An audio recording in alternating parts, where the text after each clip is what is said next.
বর্তমানে সরকার শীঘ্রই একটি সমন্বিত হেলথ কার্ড চালু করতে পরিকল্পনা গ্রহণ করেছে, যার মাধ্যমে দেশের প্রতিটি নাগরিকের স্বাস্থ্য তথ্য ডিজিটালি সংরক্ষিত থাকবে। সবার জন্য স্বাস্থ্যসেবা নিশ্চিতে বিএনপির নির্বাচনী প্রতিশ্রুতি হেলথ কার্ড।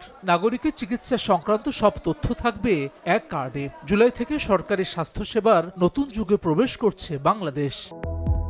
জুন থেকে কিছুটা পিছিয়ে জুলাইয়ের প্রথম ধাপে খুলনা, বগুড়া, সিরাজগঞ্জ, নরসিংদী এবং নোয়াখালীতে চালু হচ্ছে কার্ড। পর্যায়ক্রমে যা ছড়িয়ে দেওয়া হবে পুরো দেশে।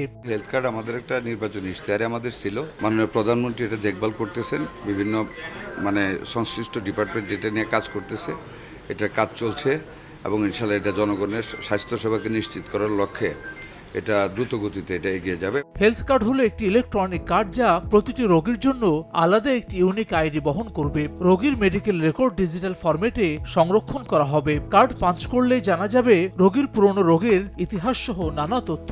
করোনা বা যে কোনো ভাইরাসের এগেইনস্টে ফাইট মানি ব্যাকট্রলের লেফট রাইট। এ বিষয়ে সময় সংবাদের সঙ্গে কথা বলেছেন প্রধানমন্ত্রীর স্বাস্থ্য বিষয়ক বিশেষ সহকারী। জানালেন এই কার্ডে প্রতিটি নাগরিক পাবেন সরকারি ও নির্ধারিত হাসপাতালে পরীক্ষা নিরীক্ষায় বিশেষ ছাড়। পাশাপাশি থাকছে বছরে একবার ফ্রি স্বাস্থ্য পরীক্ষার সুবিধা। টেস্টগুলো করতে হয়, তার জন্য কিছু ফি দিতে হয়, খুব কম টাকা। সেখানে আমরা দেখব যে কোনো টেস্ট তাকে ডিসকাউন্ট দেওয়া যায় কিনা হেলথ কার্ডের মাধ্যমে। প্রত্যেকটা নাগরিক বছরে একবার তার খুব বেসিক কিছু টেস্ট করানো যায় কিনা বিনামূল্যে। আমরা প্রিভেনশনকে জোর দেওয়ার জন্য আমরা চিন্তা করছি যে আমরা স্বাস্থ্য ব্যবস্থাকে জনগণের দোরগোড়ায় নিয়ে যাব। আমরা আমাদের দেশের যে ট্রিটমেন্ট সেন্ট্রিক ব্যবস্থা, এটাকে পরিবর্তন করে আমরা প্রিভেনশন এবং প্রমোশন সেন্ট্রিক স্বাস্থ্য ব্যবস্থা নিয়ে আসবো।